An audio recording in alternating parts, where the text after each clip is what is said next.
I see a lot of that's very frustrating for people is Regular 8. Now, Regular 8 was the first 8mm film, came out in 1932, and it used a reel of film, so it was on a roll. And you'll find these cameras everywhere, and they're super cool. I mean, this one here called the Brownie. One problem with Regular 8 is it's very mechanical in its design. This was back when consumers knew more about all this kind of stuff. Open. Now, this one actually was pretty easy. Sometimes it takes me a half hour just to figure out how to get the cover off, and I've been doing this all my life. They're kind of complicated mechanically, and it uses a little roll of film.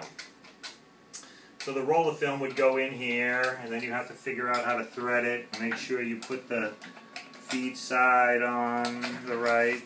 And what you did was actually you shot this roll one way, then you flipped it over, and then you had to shoot it down the other side.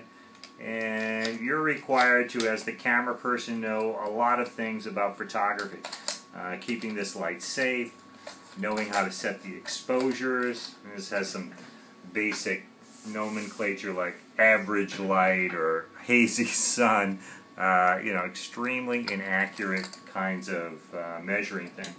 So Regular 8, although like I said the cameras are really cool, they're very hard to figure out, they're very hard to use.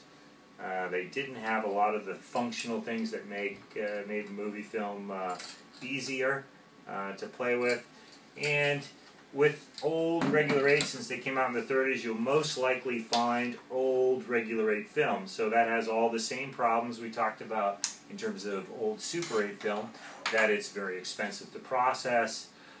Oftentimes people will bring a can like this into us, and we don't even know where to start. We don't know what kind of film this is, what kind of chemicals it needs to process. And more times than not, even if this was exposed, no pictures are going to come out on it. So you might be able to find newer films. There are, you know, some 8mm materials out there in the world, and there are a few people who know something about Regular 8 cameras. But in general, it's a very difficult first experience for anyone to try motion picture film. So my second tip, stay away from 8mm.